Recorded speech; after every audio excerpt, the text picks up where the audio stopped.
I was walking down the street past Much Music one day, and they had boarded up the windows. It's another show there now, I think, but people worked really hard.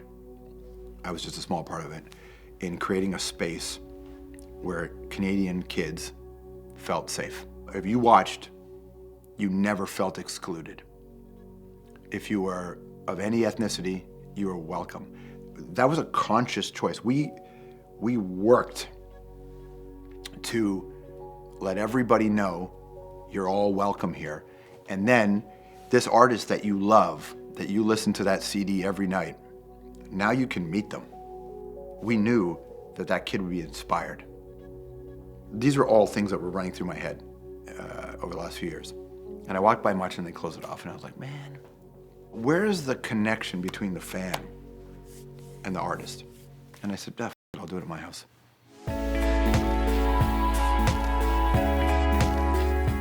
We can bring people in, artists, some artists will say yes. They can meet fans and the fans will be so close and there's that moment again. I don't need 8 million views on every video. I just need one person to take it and do something cool with their lives. And I think that happens because that's how I'd built my life. I was just inspired by a lot of artists, a lot of musicians, a lot of writers, a lot of things I read and listened to. And that's the kind of stuff that has worked on me. So why don't I use my opportunity to bring those people in here, and maybe some 15-year-old kid's gonna be like, you know what, I wanna be like Jack Layton, or I wanna be like Stephen Harper, or I wanna be like whoever else they were running against at the time, you know? Like I wanna be like those people. I think that's important. The phrase I hate the most, and I see this online, I hear people say it, and it's stay in your lane. What's a lane?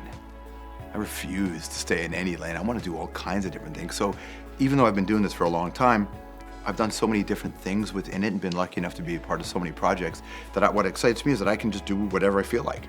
Change is always a challenge. The idea of moving to another city, the idea of trying something you haven't done before, all that they're real things to consider, for sure. But I don't have any fear. So I don't really worry about the risk. I grew up in certain kind of neighborhoods. I've been lucky enough to be in the field during very intense situations. Like real risk is not the same thing as, oh, I took this job on this network. Like real risk for me is, oh shit, am I gonna die?